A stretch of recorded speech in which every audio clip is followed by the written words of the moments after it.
So I have been going to the gym for past 1.5 months, and here's the update about this. So the main reason I've been going to the gym is cause the issue with my sleeping.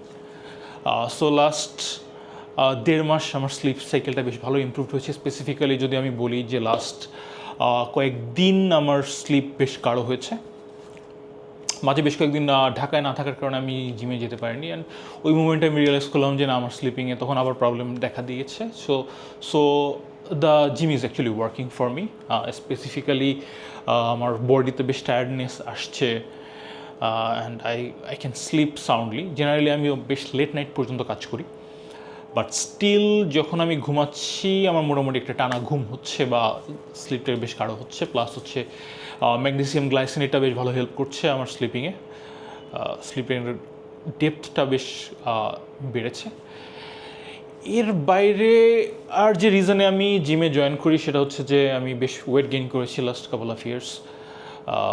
So যার কারণে যেটা হচ্ছে যে টুকিটাকি physical বিভিন্ন problem দেখা দিচ্ছে। So I started thinking like, okay fine, this is a high time to do some workout and be fit. যদিও আমার কোনো হেভি টার্গেট ছিল না যে আমি একটা huge amount of weight reduction করবো, লাইক 20-30-50 কেজিস। এত টার্গেট আমার কখনোই ছিল না। আমি যেহেতু আই ওয়াজ 98 কেজি, সো আমার প্ল্যান ছিল যে যদি আমি 90 কেজিসে আসি I am really good to go. সোফার আমি প্রায় 2.5 কেজি, আই উড সে আমি 2 কেজি ওজন অলরেডি কমিয়ে ফেলেছি। অ্যান্ড ইভেনচুয়ালি আমার পার মান্থ টার্গেট হচ্ছে 1 কেজি করে। So eventually if I can continue for 8 months I can eventually lose 8 kilogram.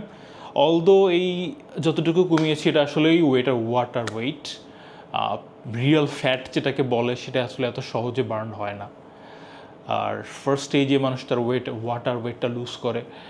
তো আমিও আলটিমেটলি হয়তো সেটাই হয়েছে আমার ক্ষেত্রে, যে আমি ওয়াটার ওয়েটটা লুজ করেছি। But overall I really feel great. আগে যে জিনিসটা হতো যে একটা মাইল্ড ফ্যাটিক সবসময় আমার মধ্যে কাজ করতো, আই ক্যানট ডিনাই দ্যাট। তার one of the main reasons যেহেতু আমার স্লিপিং ইস্যুস ছিল, সো আমার brain kind of clustered and foggy থাকতো। সো একটা ফ্যাটিকনেস আমার মধ্যে জেনারেলি সবসময় ছিল, অ্যান্ড আই স্টার্টেড রিয়েলাইজিং যে এই জিনিসটা আমার মধ্যে অনেকখানি কমে গেছে। এর বাইরে হচ্ছে আমি বেশ এনার্জেটিক ফিল করতেছি আগের তুলনায়। প্লাস হচ্ছে কি আমি যখন আমার ওয়ার্ক ফোকাসটা বেড়েছে। সো ইনিশিয়ালি আমি যখন জিমে যাওয়া স্টার্ট করি তখন দেখা যেত যে হয়তো উইকলি আমি 3 দিন যেতাম, বাট এখন আমার কাছে আমি ভিতর থেকে ফিল করতেছি যে I want to go even more often. Like এখন হয়তো আমি উইকলি 4 দিন বা 5 দিন যাওয়ার চেষ্টা করবো, depending on my work schedule. But overall যতটুকু আমি ফিল করতেছি যে আমার মুডটা বেশ ইমপ্রুভড হয়েছে, হেলথ বেশ লাইট ফিল করছি আমি আগের তুলনায়। And the best thing about the staff is, যেহেতু আমি হ্যাভি ওয়েট রিডাকশানের দিকে ফোকাসড করিনি, আমার 1 কেজি ওয়েট কমানো এটা আসলে খুব বেশি বিগ ডিল না। ইভেন উইদাউট ওয়ার্কআউটও কেউ যদি প্রপারলি ডায়েট মেনটেন করে সেও মান্থলি 2-3-4 কেজি ইজিলি রিডাকশন করতে পারে। যেহেতু আমার হ্যাভি ওয়েট রিডাকশনের দিকে আমার ফোকাস না, সো যে জিনিসটা আমার হচ্ছে সেটা যে আমার কোনো স্ট্রিক্ট ডায়েট প্ল্যান ফলো করতে হচ্ছে না। যে জিনিসটা আমি ডেইলি লাইফে যে জিনিসগুলো আমি কনজিউম করতাম প্রিভিয়াসলি, কিছু জিনিস চেঞ্জ করেছি। লাইক আমার হিউজ পরিমাণে ফাস্টফুড ক্রেভিংস ছিল, আমি প্রচুর ফাস্টফুড খেতাম। তো এখন যে জিনিসটা হচ্ছে যে কিছু খেতে গেলে যখন তার ক্যালোরিসটা দেখি তখন আমার চিন্তা করতে হয় যে এতটুকু ক্যালোরি বার্ন করতে গেলে আমার এতখানি ট্রেডমিলে হাঁটতে হবে, বা এত ওয়েট লিফট করতে হবে, এতটা সাইক্লিং করতে হবে। সো এই জিনিসগুলো চিন্তা করে অনেকখানি আমার ফাস্টফুড ক্রেভিং কমে গেছে। বিসাইডস আমি জেনারেলি ডাইরেক্ট কার্বোহাইড্রেটস যেটাকে বলে আর কি, যে যেমন ভাত টাইপের জিনিস আমি অলওয়েজ একটু কম খেতাম। সো এখনও সেভাবেই করছি। বাট যে জিনিসটা আমি ইনক্রিজ করেছি সেটা হচ্ছে আমার প্রোটিন ইনটেকটা খুব বাল্ক অ্যামাউন্টে ইনক্রিজ করেছি। সো এতে করে যে জিনিসটা হচ্ছে যে যখন আমি একটা হ্যাভি প্রোটিন মিল নিচ্ছি, আমার ফ্রিকুয়েন্ট যে হাঙ্গারটা ছিল সেই ফ্রিকুয়েন্ট হাঙ্গারটা অলমোস্ট কমে গেছে। ফর এক্সাম্পল লাইক আমি 6টার দিকে আমি লাস্ট 6টা 5:30 5:30 আই উড সে 5:30 আমি আমার লাস্ট মিল নেই। ইভেনচুয়ালি আমি হয়তো 11টার আগ পর্যন্ত আমি খুব একটা হাঙ্গার ফিল করবো না। ইভেন 11টার সময় যদি আমি হালকা কিছু খেয়ে নিই, স্পেসিফিক্যালি যদি প্রোটিন বেসড কোনো স্টাফ খাই, তো দেখা যাবে যে আমার জিনিসটা ক্ষুধাটা খুব একটা কাজ করতেছে না। সো আমার এই একটা জায়গায় খুব ভালো কাজ করছে যে আমার বেসিক ফুড ক্রেভিং যেটাকে বলে সেটা আমার এক্সট্রিমলি কমে গেছে। এর বাইরে আরেকটা বড় বেনিফিটস যেটা হয়েছে সেটা